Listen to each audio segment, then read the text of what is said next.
damos, Senhor.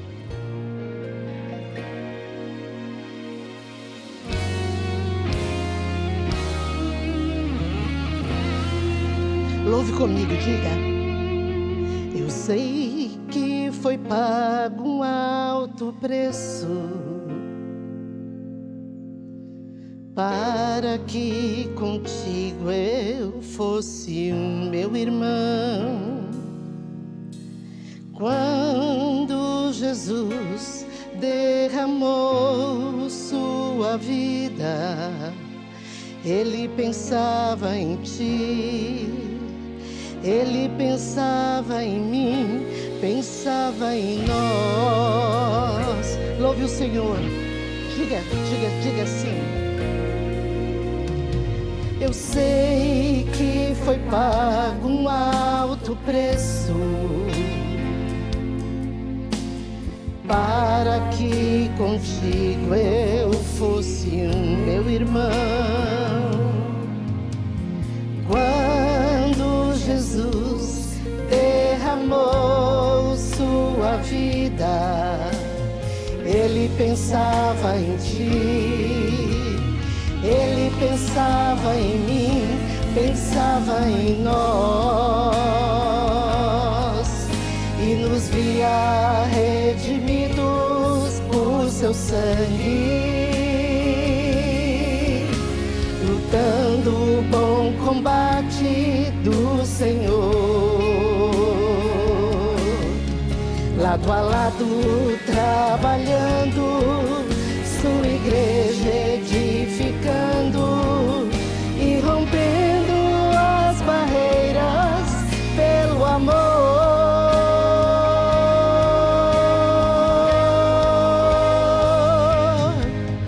E na força do Espírito Santo nós proclamamos aqui que pagaremos um preço de sermos um só coração no Senhor.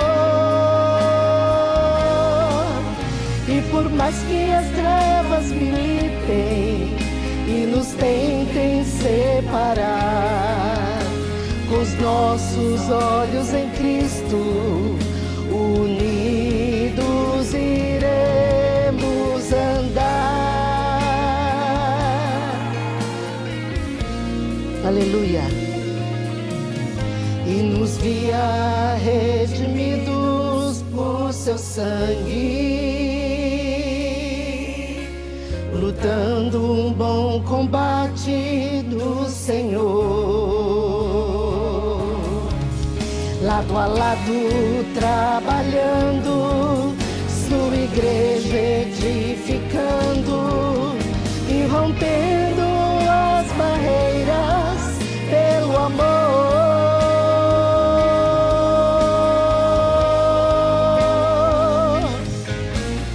Na força do Espírito Santo nós proclamamos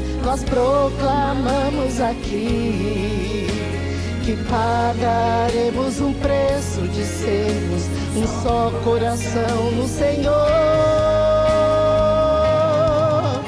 E por mais que as trevas militem e nos tentem separar, com os nossos olhos em Cristo, unidos iremos andar, unidos iremos andar, unidos iremos andar, unidos, não separados, unidos nós iremos andar com Cristo. Amém? Entrega a tua vida para Ele. Seja alegre na presença do Senhor.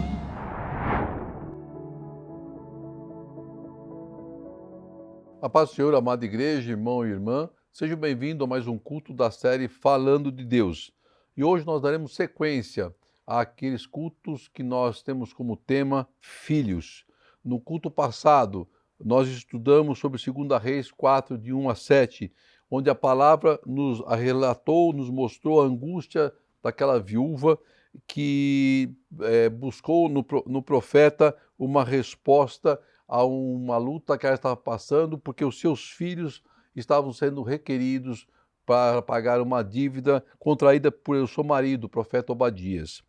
Então, vendo aquela situação de ameaça, ela buscando no profeta uma resposta, no profeta Eliseu. E ele trouxe aquela resposta à viúva através de uma palavra de milagre, através da multiplicação do azeite, a botija que encheu e transbordou sobre aquela vida. E a casa da viúva, os seus filhos foram poupados e salvos por Deus.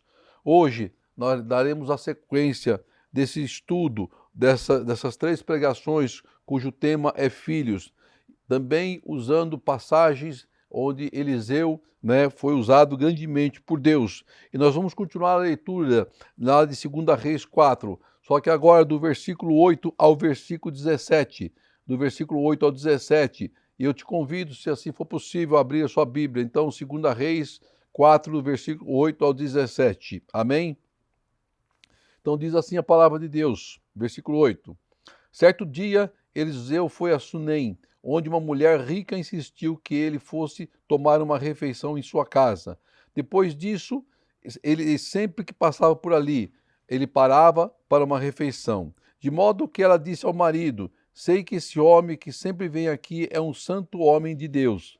Vamos construir lá em cima um quartinho de tijolos e colocar nele uma cama, uma mesa, uma cadeira e uma lamparina para ele. Assim, sempre que ele nos visitar, ele poderá ocupá-lo. Um dia, quando Eliseu chegou, subiu ao seu quarto e deitou-se. Ele mandou o seu servo Geazi chamar a sunamita. Então ele a chamou e quando ela veio, Eliseu mandou que Geazi dissesse a ela: você teve todo esse trabalho por nossa causa. O que podemos fazer por você? Quer que eu interceda por você junto ao rei ou o comandante do exército? Ela respondeu: estou bem entre minha própria gente. Mais tarde, Eliseu perguntou a Geazi: o que se pode fazer por ela? Ele respondeu: bem, ela não tem filhos e seu marido é idoso.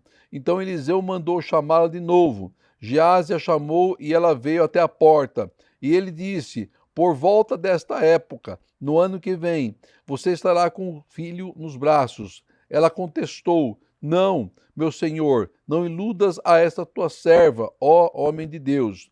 Mas como Eliseu lhe dissera, a mulher engravidou, e no ano seguinte, por volta daquela mesma época, deu à luz a um filho. Amém? Só até aqui, versículo 17. Glória seja dada a Deus.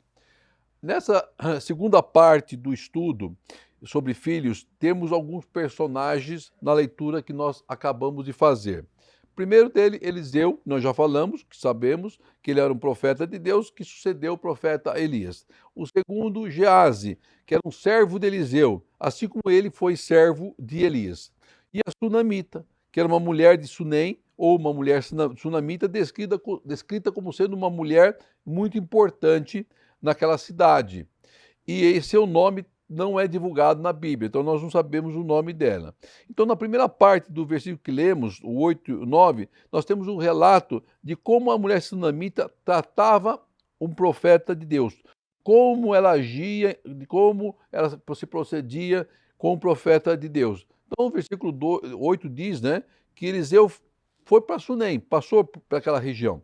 E essa mulher rica, ela era rica, está dizendo a palavra de Deus, era uma mulher rica. Ela insistia para que ele tomasse as refeições na sua casa. Então ela abria a porta do seu lar, da sua casa, para o profeta tomar as suas refeições. Como ele passava lá com frequência, ela então resolve, de acordo com seu marido, construir um quartinho para o profeta, para que ele pudesse não só se alimentar, mas também descansar, repousar das suas longas viagens, longas caminhadas. Então vemos nessa passagem algumas atitudes daquela mulher sunamita. Primeira, ela reconhece que Eliseu era um homem de Deus. Segundo, ela reconhece que ele era um profeta levantado por Deus. Terceiro, ela reconhece que seu esforço não era para agradar ao homem, mas para o reino de Deus. O seu reconhecimento é retratado pelo seu gesto e atitude. Ela honra ao homem de Deus, que ela abre as portas da sua casa para recebê-lo. Indiretamente, ela estava participando da obra do Senhor, ao ajudar um profeta, ao ajudar um homem de Deus. Também participamos da obra de Deus, mesmo que indiretamente, quando nós apoiamos a igreja, quando nos envolvemos espiritual com o que está sendo feito para o reino. Ou seja em trabalhar na obra, ou intercedemos em oração, ou abrimos a porta da nossa casa para um servo de Deus, ou participarmos dos cultos, de louvarmos a Deus. Tudo isso nos leva a participar de um movimento espiritual que envolve pessoas, a igreja, a nossa casa, a nossa vida. Abrir as portas da casa a um profeta, abrir o coração à palavra de Deus, para um servo de Deus, é nos envolvermos com a obra, é nos fazer participantes da obra do Senhor. E aquela mulher sunamita, assim como nós estava honrando a Deus. Ela estava honrando a Deus, porque o que ela fazia a um profeta, ela faz para Deus. Ela estava honrando o profeta de Deus. Automaticamente, ela estava honrando a Deus. Ela ofereceu alimento, ela ofereceu água, ela ofereceu descanso, para que o profeta continuasse a sua longa caminhada, para que o profeta continuasse com as forças renovadas a fazer a obra de Deus. Está escrito lá no versículo: sei que esse homem que sempre vem aqui é um homem santo, é um santo homem de Deus. Ela afirma isso, ela afirma que se tratava de um homem de Deus, ela afirma e reconhece que se trata de um homem escolhido por Deus. Todo homem de Deus é reconhecido pelas suas atitudes, pelos seus atos, e nós temos que ser reconhecidos, nós temos que ser luz e sal da terra, nós temos que fazer a diferença. As pessoas precisam ver em nós que somos homens e somos mulheres de Deus, separados pelo Senhor, onde quer que passemos, onde quer que coloquemos a planta do nosso pé, temos que ser abençoadores, temos que ser reconhecidos como homens e mulheres de Deus. Mateus 5, 13 e 14 diz assim: vocês são sal da terra, mas se o sal perder o seu sabor, como restaurá-lo? Não servirá para nada, exceto para ser jogado fora e pisado pelos homens. Vocês são a luz do mundo. Não se pode esconder uma cidade construída sobre um monte. Nós somos o sal da terra. Nós somos a luz do mundo. O sal vem para salgar. A luz vem para iluminar. Então, onde quer que passemos, nós temos que salgar, nós temos que iluminar, nós temos que fazer a diferença. Nós temos que ser reconhecidos como homens e mulheres do Senhor. Estamos no mundo, mas nós não somos do mundo. Temos que ser diferença. Aí, continuando a leitura da palavra, do versículo 10, que ela então fala que ela construiu um quartinho lá em cima, não sei como é que era a casa dela, mas, enfim, ela construiu um quartinho. E no quartinho ela colocou uma cama, uma mesa, uma cadeira e uma lamparina, para que o profeta tivesse um pouco de conforto, para que ele pudesse ocupar aquele lugar de uma forma tranquila, sozinho, pudesse meditar naquele quartinho. E o profeta Eliseu viu que aquilo que a sunamita estava fazendo, apesar que não seria obrigação dela fazer, ela fazia em amor à obra. Ela não tinha obrigação de fazer. A sunamita não tinha obrigação de oferecer alimento, e muito menos um abrigo para o profeta, mas ela fazia isso de coração, ela fazia isso para a obra do Senhor, e ela sabia da importância do profeta estar bem alimentado, descansado, para a grande obra, a grande caminhada que ele tinha que fazer. Não foi assim com Elias, quando o anjo trouxe lá água e pão, e ele dormindo lá, descansando. Aí depois o anjo acorda, alimenta ele de novo, aí acorda de novo e fala: agora você vai, porque longa será a sua caminhada. Ele caminha 40 dias, 40 noites, com o alimento que Deus deu, com o renovo que Deus deu. Era o que ela estava fazendo, sendo usada por Deus, por aquele profeta.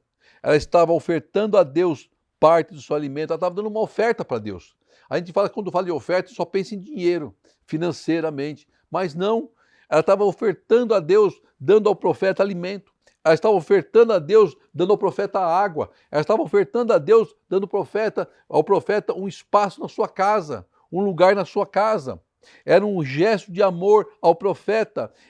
Está muito claro que ela estava dividindo a sua casa, o seu alimento, a sua água com o profeta. Ou seja, ela estava honrando um profeta de Deus. Ela estava fazendo isso e honrando o próprio Deus. Aquilo que nós fazemos com o profeta de Deus, nós fazemos para Deus. Ela estava ofertando a Deus, ela estava entregando uma oferta de coração a Deus. Amós 3,7 diz assim, ó: certamente o Senhor soberano não faz coisa alguma sem revelar o seu plano aos seus servos, os profetas. Ela sabia que ele era um profeta, porque Deus revelaria primeiro aos profetas, para depois revelar ao seu povo. Veja que Deus sempre usa um servo para operar seus milagres, para falar com o povo. Deus levantou os profetas, Deus levanta hoje os anjos da igreja, os pastores e pastoras, são instrumentos nas mãos do Senhor para estarem à frente da sua obra. Deus divide conosco o privilégio de participarmos dos seus milagres. Deus honra quem honra os profetas de Deus. Aí no versículo 12, perdão, no versículo 12 e versículo 13, né, diz que Eliseu manda chamar Geazi, para que ele chame a sunamita, porque Eliseu queria saber daquela mulher se ela tinha alguma coisa que ela precisasse, por como ele tinha influência pelo seu trabalho, ele poderia interceder a favor dela junto com do rei ou junto do comandante do exército, que seriam as autoridades constituídas na época. Veja então que o profeta reconhece o esforço e o trabalho do sunamita em ajudar na obra do Senhor. E Deus reconhece esse nossa atitude, esse amor que nós temos pela obra. Quando nós abençoamos alguém, a bênção retorna para nós em dobro. Abençoar é ser abençoado. E o profeta diz então àquela mulher sunamita: o que eu posso fazer por você? O que você todo esse trabalho que você tem tido conosco, esse carinho, o que eu posso fazer, o que nós podemos fazer por você? E o profeta então reconhece a boa atitude da sunamita. E Deus também reconhece o nosso esforço e nosso amor pela obra. Podemos não ter dons, podemos nem ser profetas, pode ser que nós não temos nem dom de levita, ou nós não temos o dom de pregadores, mas temos sim como participar da obra de Deus, do reino de Deus, através das nossas atitudes. Que atitudes? Honrando os que estão frente da obra do Senhor, intercedendo em oração, sendo luz e sal do mundo, não escandalizando a obra, participando dos eventos, dos cultos, dos louvores da sua igreja, do seu ministério, abençoando a obra com o dízimo de oferta, abençoando com alimento, abençoando com a água, abençoando com o teto. Então o profeta questiona a sunamita se ela precisa de algo. Quer que eu interceda com o rei? Quer que eu interceda com o comandante? O profeta oferece interceder para ela com alguma coisa material na sua vida, mas na verdade ela não precisava de nada nesse sentido, ela não precisava de nada material, mas havia um outro clamor no seu coração, o que ela não compartilha com o profeta, porque tudo que fazia era em amor à obra, e ela não queria nada em troca, ela não estava pedindo nada em troca, ela buscava fazer para a obra, não para homens comuns, mas para homens de Deus, para aqueles que são levantados por Deus, e ela sabia que aquilo que ela precisava não era rei que ia resolver, não era comandante de exército que ia resolver. Aquilo que você busca de Deus, aquilo que você precisa, não é homem que vai resolver, não é autoridade constituída por homens que vai resolver, mas sim o próprio Deus. O caminho é Deus, a porta é Deus, a forma é Deus, então nós vamos buscar em Deus uma resposta. Aí o profeta insiste na pergunta, aí ele pergunta ao seu servo, o que será que essa mulher precisa? Aí ele sabiamente usado por Deus diz, olha, ela não tem filhos. Ela não tem filhos, provavelmente por algum problema. O marido é idoso. O problema que o Geazi levantou foi esse. O marido é idoso. Esse pode ser o problema dela não ter filhos. Mas nós não sabemos ao certo se seria esse o único problema. Mas o fato é, ela não tinha filhos. E toda mãe deseja, anseia por ter filhos. E naquela época, principalmente, ter filhos significava multiplicação. Ter filhos significava que a geração continuaria. O nome da família continuaria. Então Geazi observa bem. Deus lhe mostra o coração da sunamita. Deus mostra a ele o culto aos olhos humanos, mas nada fica oculto a Deus. Ela não tinha herdeiros, ela não tinha filhos, e o seu marido era idoso, diz a palavra. Ou seja, o seu pedido não podia ser atendido por homens comuns, mas podia ser atendido sim, por Deus, somente por Deus. E ela precisava viver o milagre, e nós precisamos viver o milagre. Nós temos que viver um milagre. A sunamita estava à frente de um homem de Deus que convivia todos os dias com milagre e com os sobrenaturais de Deus. Tem hora que precisamos estar à frente com Deus para vivermos o sobrenatural, para vivermos um milagre de Deus. Nas entrelinhas da palavra, conseguimos ver espiritualmente que aquela mulher sunamita era a menina dos olhos do Senhor. Claro que ela era. Sabe por quê? Porque ela cuidava do reino. Ela tinha carinho pelo reino de Deus. Ela abriu as portas da sua casa para o profeta do Senhor. Ela honrou o profeta de Deus. Ela deu alimento ao profeta de Deus. Ela ofertou a casa de Deus, dividindo o seu espaço, o seu teto, o seu alimento, a sua mesa, a sua despensa com as coisas do reino de Deus. Então diz que Eliseu, no versículo 15, manda chamar ela de novo. E ela chama de novo, e a sua presença, e o profeta chama ela à sua presença, e na sua presença, para falar com ela novamente, para que ele pudesse atender aquilo que ela buscava de Deus. Tem horas, meu irmão, que nós precisamos de um encontro direto com Deus. Tem horas que Deus requer de nós uma atenção especial. Tem horas que Deus quer falar conosco diretamente, olho no olho. Tem hora que Deus quer revelar o oculto do nosso coração. Tem horas que precisamos ter uma intimidade com o Pai. Então Deus revela ao profeta e ele entrega a palavra vinda do trono de Deus, dizendo para ela, por volta dessa mesma época, no ano que vem, você terá nas suas mãos o quê? Uma bênção. Mas qual é a bênção que ela queria? Um filho. Qual é a bênção que você quer, irmão? Eu não sei, mas Deus conhece e Deus diz que ele coloca nas tuas mãos. Basta você crer.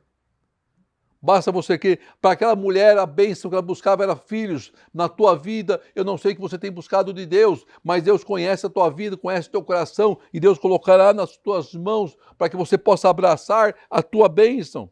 O profeta afirma que ela carregaria um filho nos braços. Ele estava afirmando, ele estava profetizando. Todos os anos eles iam passar por aquele lugar, em uma mesma época, e provavelmente no mesmo mês. E Sunem era uma cidade que ficava entre Samaria e Monte Carmelo, onde morava o profeta Eliseu. Então o profeta sabia do amor da sunamita pela obra do Senhor, e ele quis retribuir esse amor, e só Deus que viu nela algo diferente, algo que não se vê com olhos carnais, mas com olhos espirituais. Deus olha o coração. E Deus sondou o coração daquela mulher, e o desejo do coração daquela mulher, e Deus coloca na boca do profeta aquilo que ela tanto buscava e almejava. Mas ela contesta. Ela diz, não, meu senhor, não iluda a tua serva. Ela não pediu nada em troca ao profeta, pela ajuda que ela estava oferecendo, pela oferta que ela estava oferecendo. Tudo que ela fazia era para a obra do Senhor. Tudo que ela estava fazendo por amor à obra e carinho ao reino. Ela estava participando do ministério de Deus através da sua atitude, do seu gesto, da sua bondade de amor com o profeta do Senhor.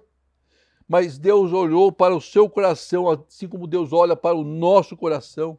Deus viu os gestos daquela mulher para o reino, assim como vê os nossos gestos para o reino, e atitudes que se resumem em amor ao próximo, que é o maior dos mandamentos da palavra de Deus. Que é o que a mulher fazia.